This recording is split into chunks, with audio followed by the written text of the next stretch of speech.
बिस्मिल्लाहिर्रहमानिर्रहीम। अस्सलाम वालेकुम dear students and welcome.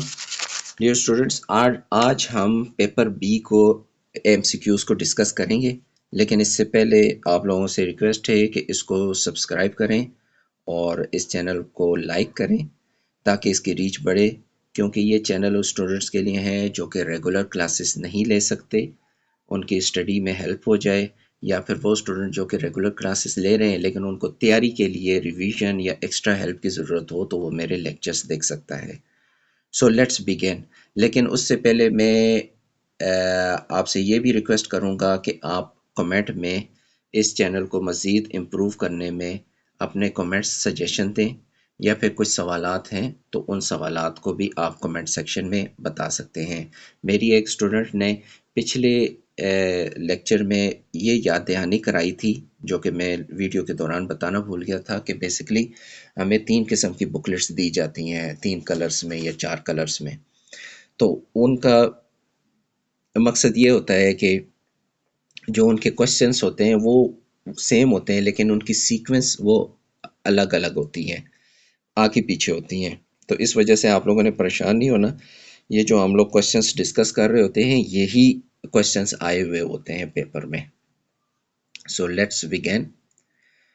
Anthraquinone glycosides are found in senna, aloe and rhubarb. डिजिटेलस में cardiac glycoside पाया जाता है। एंथ्राक्विनोन ग्लाइकोसाइड्स में कंफ्यूज नहीं होना, वो सीना, एलो और रूबार्ब में पाया जाता है। Which of the following is a stationary phase? Stationary phase की वो निशानी है, मैंने अक्सर अपने स्टूडेंट्स को बताता हूँ, जो कि काफ़ी विस्कस किस्म का लिक्विड होता है। तो इन ऑप्शंस में एक ही विस्कस सोल्यूशन है जो कि एक्टिवेटेड चारकोल है। ये स्टेशनरी फेस की एग्जांपल है, स्टेशनरी फेस है। बाकी तीनों वो वॉलेटाइल हैं, तो वो मोबाइल फेस उनको कहलाते हैं, वो स्टेशनरी फेस नहीं है। From which two Greek words is pharmacognosy derived? Pharmacognosy कौन से दो ग्रीक वर्ड्स से डिराइव की गई है? उसका आंसर है बी, फार्मेकॉन ड्रग और जिनोसिस knowledge. Vincristine and vinblastine are examples of glycosides. Family of agar. Agar ji students आपको पता है वो रेड एलजी से बनता है। तो रेड एलजी की कौन सी फैमिली है या उसकी फैमिली का साइंटिफिक नेम क्या है? तो उसका है गैलीडियासी। बाकी सोलोएंसे, लिलियंसे ये फूल हैं। ग्रेमिने ग्रेमिने ग्रास है, जबकि गैलीडियंसी ये रेड एलजी की या एलजी का फैमिली नेम है scientific. When resins are found in combination with volatile oils, the mixture is called। जब रेजिन और volatile ऑयल का मिक्सचर बनता है तो उसको हम कहते हैं oleo resin. Oleo means oil और रेजिन्स मीन रेजिन्स। ठीक। विच of the following enzyme is used for the clarification of beverage? जो बेवरेज होता है, ड्रिंक्स बनते हैं, उनके अंदर जो दूधियापन होता है, सफ़ेदी होती है, उसको दूर करने के लिए पेपिन एंजाइम यूज किया जाता है। which one is used in the treatment of congestive heart failure? CHF की ट्रीटमेंट में कौन सा मेडिसिन यूज़ की जाती है या प्लांट यूज़ किया जाता है? तो उसका आंसर है डिजिटेलिस। क्वेश्चन नंबर 1 में भी मैंने डिस्कस किया था आपसे कि वो कार्डियक ग्लाइकोसाइड्स है उसमें। Gum acacia is often used in many syrups. Gum acacia बहुत सारी सिरप में इस्तेमाल किया जाता है। उसका रोल क्या है? तो उसका रोल है कि इट इंक्रीज विस्कोसिटी। सिरप के गाढ़ेपन को वो इंक्रीज करने के लिए हम गम अकेशिया यूज करते हैं। The complex organic non nitrogenous pale yellow to light brown. हल्के येलो से लाइट ब्राउन कलर का एक सब्सटेंस है जो कि कॉम्प्लेक्स ऑर्गेनिक है और नॉन नाइट्रोजनस है और पौधे में आमतौर पे कसरत से पाया जाता है। तो उसको हम क्या कहते हैं? उसको हम कहते हैं टेनेंस। उस केमिकल को हम कहते हैं टेनेंस। गवार गंदल is a synonym of which of the following drugs? Aloe. Aloe का दूसरा नाम गवार कंदल है। The reflux condenser is continuous hot extraction. Continuous hot extraction में जो रिफ्लेक्स कंडेंसर होता है वो बेसिकली होता है कि कंडेंस द वेपर्स ऑफ मेनिस्ट्रम, जो वेपर्स बनते हैं, बुखारात बनते हैं, उनको दोबारा से कंडेंस करके ताकि वो ज़ाया ना हो, जो सॉल्वेंट बुखारात बन रहे हैं वो ज़ाया ना हो, वो दोबारा वो सिस्टम में शामिल हो जाते हैं। तो इसका प्रॉपर आंसर है condense the vapour of menstruum. Which of the following contains tannins. ये टेनेंस का तीसरा सवाल आ रहा है कि टेनेंस इसमें से कौन से कंपाउंड में पाया जाता है। तो उसका आंसर है कैटेचू। कैटीचू, इसको हम कत्था भी बोलते हैं, अपनी ज़ुबान में उर्दू में कत्था बोलते हैं। Glucose and fructose are combined to form sucrose. Glucose और फ्रुक्टोज मिलकर सुक्रोज बनाते हैं, जबकि माल्टोज वो ग्लूकोज प्लस ग्लूकोज होता है, लेक्टोज ग्लूकोज प्लस गलेक्टोज होता है, और जो स्टार्च है वो कॉम्प्लेक्स पॉलीसेकेराइड है, तो उसमें बहुत सारे सेकेराइड्स होते हैं। Column chromatography can help in the separation of. जो कॉलम क्रोमेटोग्राफी है वो बेसिकली यूज़ होती है मुख्तलिफ केमिकल कंपाउंड्स को, जिस तरह के सॉल्वेंट्स वगैरह को, सॉल्यूट्स को सेपरेट करने में ये काम आ रही होती है। तो यहाँ पर जो प्रॉपर आंसर जो इसका बन रहा है वो स्टोन्स बन रहा है, क्योंकि जो सॉल्वेंट के अंदर जो सॉल्यूट्स होते हैं वो सॉलिड फॉर्म में भी होते हैं, तो उनको मुख्तलिफ पत्थर वगैरह स्टोन्स भी होते हैं बारीक बारीक, तो उन भी क्रोमेटोग्राफी के ज़रिए जो वजनी होता है नीचे रह जाता है, जो हल्का होता है वो ऊपर रह जाता है। माइन्यूट माइन्यूट पत्थर की बात करें, बड़े पत्थरों की बात नहीं हो रही। An allergy is best defined as. Allergy की बेस्ट डेफिनेशन क्या है? Hypersensitivity disorder of the immune system. Immune system की हाइपर सेंसिटिविटी जो बहुत होशियार हो जाता है, एक्स्ट्रा होशियार हो जाता है, हाइपर सेंसिटिविटी हो जाती है, तो उसको हम एलर्जी बोलते हैं। The study of drug with the help of sensory organ. जो हमारे सेंसरी ऑर्गन हैं, आँख, कान, नाक, ज़ुबान, स्किन, तो उसकी हेल्प से हम किसी भी ड्रग को जो स्टडी कर रहे होते हैं उसको हम बोलते हैं ऑर्गेनोलेप्टिक इवेलुएशन। ऑर्गेन मतलब ऑर्गन, और ऑर्गेनोलेप्टिक इवेलुएशन मतलब उसकी पड़ताल करना, इवेलुएट करना। Question number 18।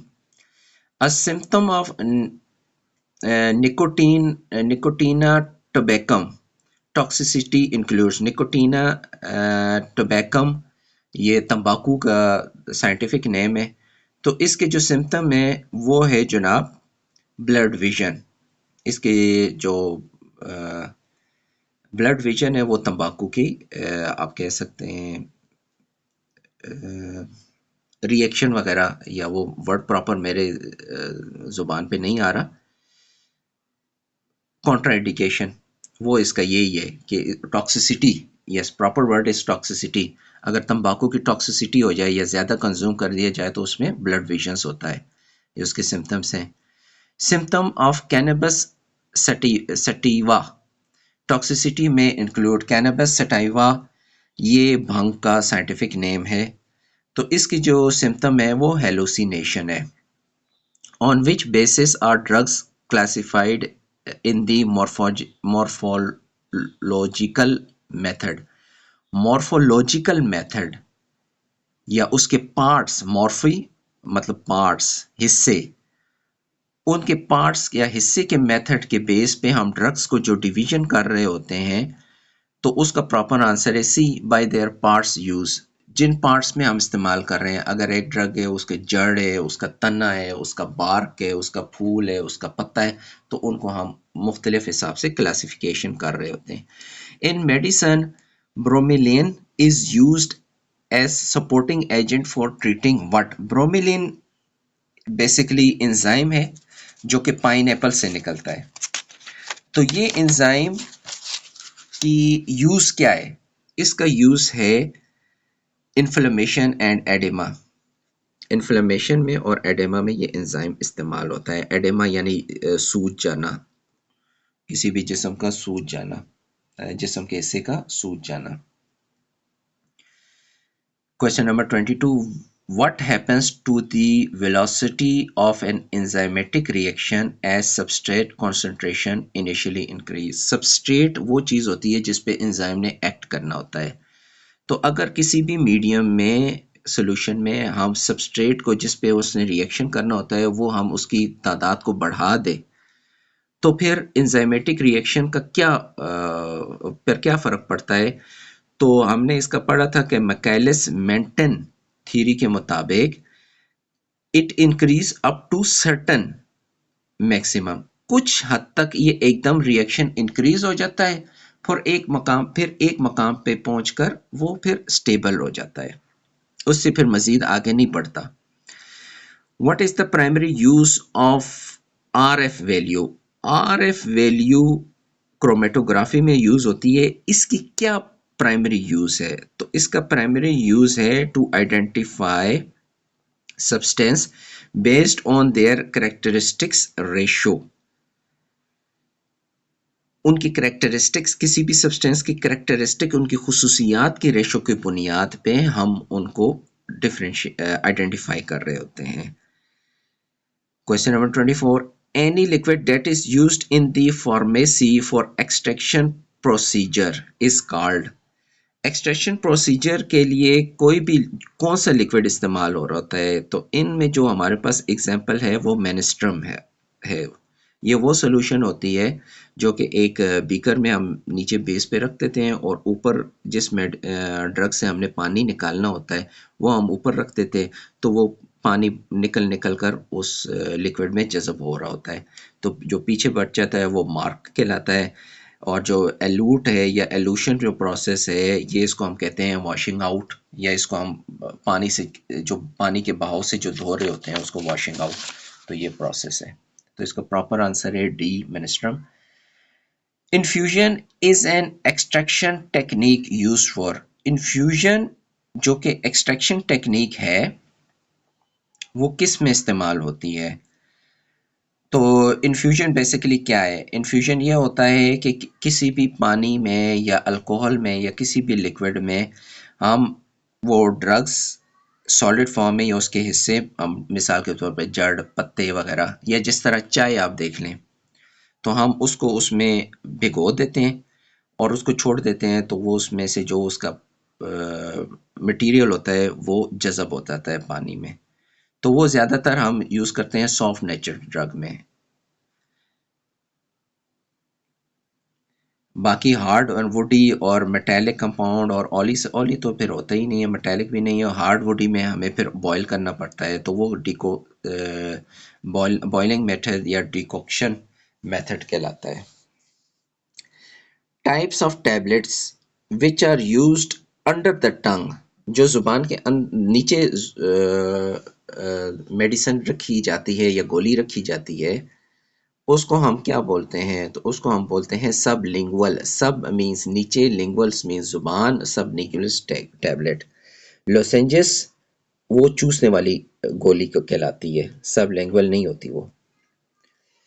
27. The dash is the section of pharmaceutical industry where medicines are formulated and manufactured according to specification. वो फार्मास्यूटिकल इंडस्ट्री का एरिया है जहाँ पे मेडिसिन्स को हम फार्मूलेट करते हैं और उसको बनाते हैं, मैन्युफैक्चर कर रहे होते हैं, तो वो हिस्सा कहलाता है production. The purpose of tablet disintegrants is to, tablet disintegrant या जो टैबलेट जो टूटने वाला प्रोसेस होता है, वो उसका मेन पर्पस क्या होता है? तो उसका मेन पर्पस यही होता है कि help the tablet break into smaller pieces after being taken. जैसे ही गोली ली तो वो ये नहीं कि वो जम जाए, बल्कि वो उसको तोड़ने में हेल्पफुल करने के लिए जो इंग्रेडिएंट हम इस्तेमाल करते हैं उसको हम टैबलेट डिसइंटीग्रेंट बोलते हैं। The technique in which a solution of a known concentration is used to determine the concentration of an unknown solution is described as। वो टेक्निक जिसमें सोल्यूशन की, यानी दो सोल्यूशन है, उन सोल्यूशन में से एक पार्ट की हमें कंसंट्रेशन पता है, दूसरे की कंसंट्रेशन नहीं पता, लेकिन वो हमें मालूम करनी है, तो उस प्रोसेस को, उस टेक्निक को क्या बोलते हैं? माफ कीजिएगा, उस टेक्निक को हम बोलते हैं टाइट्रेशन, एसिड बेस टाइट्रेशन। उसमें हमें एसिड का कंसंट्रेशन पता होती है, बेस की नहीं पता होती, तो बेस की हम निकाल रहे होते हैं, वगैरह वगैरह। 30. The dash is the section of industry where raw material and finished products are stored according to their storage requirement. जब इंडस्ट्री में, फार्मास्यूटिकल इंडस्ट्री में प्रोडक्ट चीज़ को हमने स्टोर करना हो, आया वो रॉ मटेरियल है या फिर वो फिनिश प्रोडक्ट में मेडिसिन तैयार हो गई है, तो उसको हम जहाँ स्टोर करते हैं उस हिस्से को क्या बोलते हैं? तो उस हिस्से को हम वेयर हाउस कहते हैं। What type of flask is specifically used for carrying out vacuum distillation? Vacuum distillation जब भी नाम आए तो एक ही फ्लास्क इस्तेमाल होता है, जिसको हम बोलते हैं क्लेजेंट फ्लास्क। क्लेजेंट फ्लास्क इस तरह का बना हुआ होता है कि वहाँ पर जो लिक्विड होता है वो ज़ाया नहीं होता और उसमें वैक्यूम पैदा करने की सलाहियत मौजूद होती है, वैक्यूम पंप उसके साथ अटैच हो जाता है। Example of a non steroidal anti inflammatory drug NSAID जिसको हम बोलते हैं, उसकी एग्जाम्पल क्या है? मेरे ख्याल में ये पहले पेनाडोल, एस्प्रिन, आयरन सप्लीमेंट्स और आई थिंक ये लेक्सेटिव्स है। तो इसका आंसर है डियर स्टूडेंट्स एस्प्रिन, जो प्रॉपर आंसर है, क्योंकि पेनाडोल बेसिकली है तो एनसैड, लेकिन उसको हम प्रॉपर एनसैड नहीं कह सकते, वो एंटी इन्फ्लेमेटरी प्रॉपर्टी उसके अंदर बहुत कम है। जो वो मेन यूज़ होता है पेनाडोल का, आपको पता है कि एसिटोमिनोफेन ये फार्मूला है उसका, और वो एनाल्जेसिक और एंटीपायरेटिक एक्टिविटी उसकी ज़्यादा है। तभी तो मैं अक्सर अपने स्टूडेंट्स को बोलता हूँ कि हम पेनाडोल जो है वो बुखार में ज़्यादा अच्छा काम करता है, जबकि एस्प्रिन ये दर्द वगैरह के लिए इस्तेमाल होती है। What is the part of prescription usually abbreviated as SIG? SIG. SIG मतलब सिग्नेचुरा यानी सिग्नेचर। तो ये है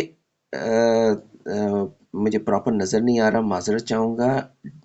direction to the patient about taking the medicine. Medicine को प्रॉपर लेने के जो डॉक्टर डायरेक्शन दे रहा होता है उसको हम SIG या सिग्नेचुरा बोल रहे होते हैं। मिसाल के तौर पे वो डॉक्टर नीचे लिख रहा होता है कि इसको, दवाई को आपने ऑरली स्किन पे लगाना है, या इसको आपने सुबह दोपहर शाम 3 टाइम खाने के बाद खाना है, खाने से पहले खाना है, वो जो डायरेक्शंस होती हैं।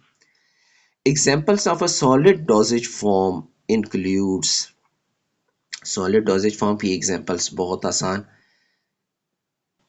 syrup injection, powder, granules, tablets, capsules and suppositories, ये सॉलिड डोजेज फॉर्म की एग्जांपल्स हैं। बाकी पहला जो हिस्सा है, ए पार्ट है, वो लिक्विड का है। क्रीम जेल्स ये सेमी सॉलिड हो गया, इनहेलर्स ये फिर दूसरा हो जाता है। अच्छा, एरोसोल्स वगैरह आ जाते हैं। Okay, 35 dash is drying procedure which is widely used in pharmacy to remove the admix water from the product. ये कौन सा प्रोसेस है जिसमें हम जो नमी मेडिसिन के अंदर जज़ब हुई हुई होती है, एडमिक्स हुई होती है, एब्जॉर्ब नहीं हुई होती, एडमिक्स हुई हुई होती है, वो उसको निकालने में कौन सा प्रोसेस इस्तेमाल हो रहा होता है? तो उसमें हम इस्तेमाल करते हैं डेसिकेशन। डेसिकेशन वो एक, पहले भी मैं डियर स्टूडेंट्स आपको बता चुका हूँ कि वो एक अपरेटस होता है जिसके नीचे हम लोग ऐसे इंग्रेडिएंट रख देते हैं जिस तरह सिलिका जेल टाइप, जो कि नमी को एब्जॉर्ब कर रहे होते हैं, और ऊपर हम लोग ड्रग रखते हैं, मेडिसिन या पाउडर जो भी रखते हैं, तो वो उसमें से उसको हम सील कर देते हैं बॉटल को, तो वो फिर नमी सारी की सारी वो एब्जॉर्ब हो जाती है, और इस तरह हम उसको नमी से दूर रखते हैं। आपने अक्सर देखा होगा, मैं स्टूडेंट्स को बोलता हूँ बहरहाल ये टॉपिक वो डिस्कशन करने का नहीं है, लेकिन अक्सर मैं बोलता होता हूँ कि आपने अक्सर मल्टीविटामिन्स के या ये जो कैल्शियम की गोलियाँ होती हैं इसके CAC वगैरह, इसके अंदर आपने देखा एक छोटी छोटी सी पूड़ियाँ होती हैं। वो पूड़ियाँ बेसिकली सिलिका जेल होती है। वो इसलिए होती है कि नमी जो भी उधर मेडिसिन एक्वायर कर रहा होता है वो अपने अंदर एब्जॉर्ब कर रहा होता है, और उस प्रोसेस को हम बोलते हैं desiccation.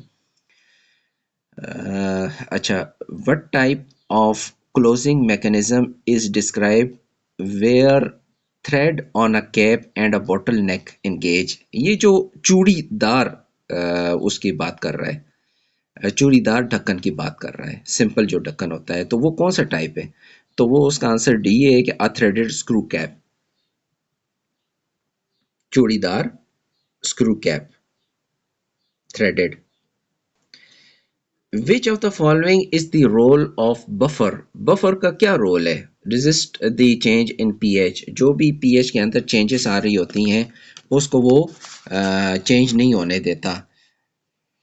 How is incompatibility defined in A pharmaceutical context? Pharmaceutical context के मुताबिक इनकम्पेटिबिलिटी की क्या डेफिनेशन होगी प्रॉपर? तो उसकी डेफिनेशन ये है कि the change in the quality of a preparation due to mixing of antagonistic substance. Antagonistic जो एक दूसरे के मुखालिफ हैं, एंटा है, एंटी है, एक दूसरे के मुखालिफ, उन सब्सटेंस के आपस में मिक्सिंग में जो हमारे पास चीज़ आ रही होती है, जो सोल्यूशन जो या जो हमारे पास रिजल्ट आ रहा होता है उसको हम इनकम्पेटिबिलिटी बोलते हैं। 39, which of the following is process of removing the water by dry freezing process? Dry freezing process से हम जो वाटर को रिमूव कर रहे होते हैं उसको हम क्या बोलते हैं? तो उसको हम बोलते हैं लायोफाइजेशन, लायोफिलाइजेशन। ये उसका प्रॉपर आंसर है, फ्रीज ड्राइंग।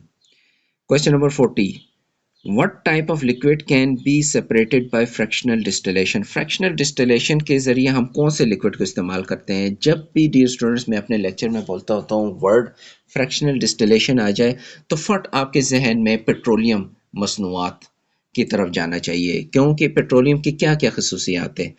वो वोलेटाइल होता है, वो मिजिबल होते हैं, मतलब आपस आपस में मिक्स हुए हुए होते हैं। हम ये नहीं देख सकते कि यार इसमें पेट्रोल कौन सा है, डीजल कौन सा है, हाई ऑक्टेन कौन सा है, वगैरह वगैरह। मिसिबल होते हैं, वोलेटाइल होते हैं, और उनके जो बॉइलिंग पॉइंट होते हैं वो तकरीबन करीब करीब होते हैं।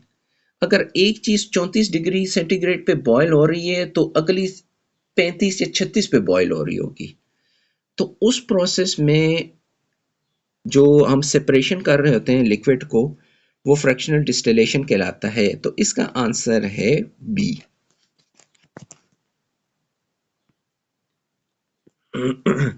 Which of the following is an example of chemical adsorption? Adsorption, add का मतलब ये होता है कि मॉलिक्यूल के दरमियान एक और मॉलिक्यूल आके ऐड हो गया है।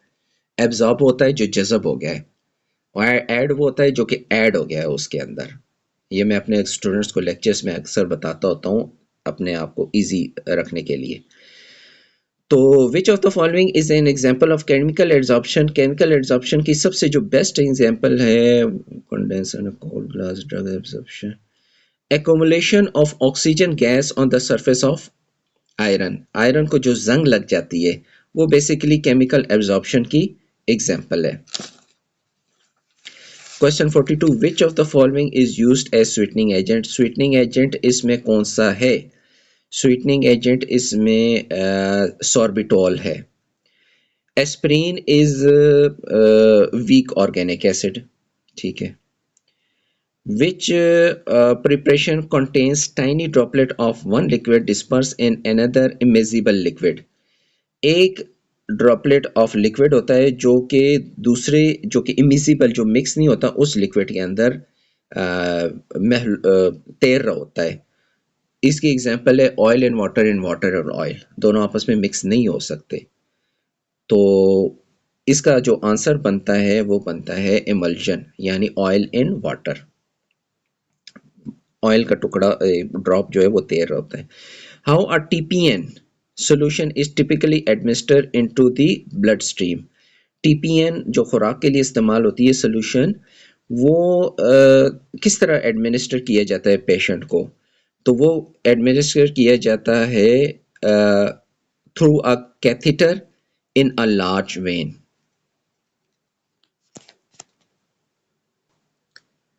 Question number 46, viscosity of a liquid increases when, viscosity कब बढ़ती है? जब size of the molecule increase, जब उस मॉलिक्यूल का साइज बढ़ेगा तो वो विस्कोसिटी भी बढ़ेगी। इसका मैं अक्सर स्टूडेंट्स को ये एग्जांपल देता होता हूँ कि आप यूँ समझें कि एक मोटा बंदा है और एक पतला बंदा है। मोटा बंदे को भागने में उसकी स्पीड कितनी होगी और पतले बंदे की स्पीड कितनी होती है। तो इसी तरह जो पानी का मॉलिक्यूल होता है वो अगर बड़ा है तो वो आहिस्ता आहिस्ता चलेगा। आहिस्ता आहिस्ता चलेगा मतलब वो गाढ़ा है, जिस तरह शहद हो गया। और जो छोटा मॉलिक्यूल होता है वो तेजी से बह जाता है, जिस तरह पानी, अल्कोहल वगैरह। Indicators that change their colour in precipitation reaction are called, precipitation reaction में जो इंडिकेटर होता है वो कौन सा होता है? बेसिकली तो उसका इंडिकेशन यही होती है कि जैसे ही नीचे कंपाउंड या सॉलिड फॉर्म बैठना शुरू हो जाए तो हम समझ जाते हैं कि ये रिएक्शन हो चुका है, कंप्लीट हो चुका है। लेकिन इसका जो प्रॉपर आंसर है वो प्रेसिपिटेंट्स भी है और प्रेसिपिटेंट्स इंडिकेटर भी है। प्रॉपर आंसर प्रेसिपिटेंट्स है। जो नीचे बैठना शुरू हो जाते हैं तो हम समझ जाते हैं कि रिएक्शन हो गया। The branch of pharmacy that deals with the study of drug laws is known as, drug laws को स्टडी करने के लिए जो ब्रांच ऑफ फार्मेसी है वो फोरेंसिक फार्मेसी है। What is a primary step in correcting therapeutic incompatibility, therapeutic incompatibility की primary step क्या है? मतलब अगर एक पेशेंट आपके पास आया है और उसकी आपने महसूस किया कि उसके अंदर थेरेपेटिक इनकम्पैटिबिलिटी पाई जा रही है, तो उसको ठीक करने में कौन सा आप प्राइमरी स्टेप यूज़ करेंगे? तो हमने पीछे इसी पेपर के एमसीक्यू में पढ़ा था कि इनकम्पैटिबिलिटी कब होती है, जब एंटागोनिस्टिक सब्सटेंस आपस में मिलते हैं। एंटागोनिस्टिक सब्सटेंसेस वो होते हैं जो कि जिनका जो रिएक्शन होता है वो एक दूसरे से मुख्तलिफ होता है। तो उस तो उसमें क्या, सबसे पहले हम क्या करते हैं, हम सबसे पहले किया करते हैं कि रिव्यू दी प्रिस्क्रिप्शन, नहीं, हाँ, इसका प्रॉपर आंसर यही बनता है B, review the prescription for possible error. हम पॉसिबल एरर जो उसके अंदर पाया जा रहा है उसको हम देख रहे होते हैं कि यार कहीं हम एक ही पेशेंट को क्लोपिडोग्रेल या एस्प्रिन खून पतला करने के लिए दे रहे हैं और साथ में उसको हमने विटामिन के भी दिया हुआ है। विटामिन के खून को गाढ़ा करता है जबकि एस्प्रिन और क्लोपिडोग्रेल खून को पतला करती है। तो ये आपस में थेरेपेटिक इनकम्पैटिबिलिटी में आ जाता है। What type of process is trituration compare to levigation, trituration और लेविगेशन में कौन सा बुनियादी फ़र्क है? बेसिकली दोनों सेम ही प्रोसेस होते हैं। ट्राइचूरेशन, नॉट ट्राइट्रेशन, सॉरी, मैं माजर चाहूँगा। ट्राइचूरेशन वो प्रोसेस होता है जिसमें हम वो लंगरी के साथ किसी चीज़ को ब्रेक कर रहे होते हैं, उसको पाउडर बना रहे होते हैं। और लेविगेशन वो होता है कि उसी पाउडर में हम थोड़ा सा पानी मिक्स करके उसको पेस्ट बना दे रहे हैं। तो इसमें ये होता है कि वो एक ड्राई प्रोसेस, मतलब ट्राइचूरेशन एक ड्राई प्रोसेस होता है और लेविगेशन उसमें जब नमी शामिल हो जाती है, पानी शामिल हो जाता है, तो वो फिर ड्राई प्रोसेस नहीं रहता। तो dear students, I am hopeful कि ये वीडियो आपके लिए काफ़ी फ़ायदेमंद साबित हुई होगी। इस के हवाले से मैं एक बात ये भी डिस्कस करना चाहूँगा कि ये पेपर जैसे ही मेरे पास आया है तो मैंने बग़ैर तैयारी के या कुछ देखे एज़ इट इज़ ही मैंने आपके साथ ये डिस्कस करना शुरू कर दिया था। तो अगर कोई गलती कोताही हुई तो आप ज़रूर इसमें मुझे आइडेंटिफाई कीजिएगा और दूसरा इस चैनल को इम्प्रूव करने में मेरी हेल्प करें और साथ में कमेंट सेक्शन में मुझे बताएं, मुझे अपने कमेंट्स दें। अस्सलाम वालेकुम।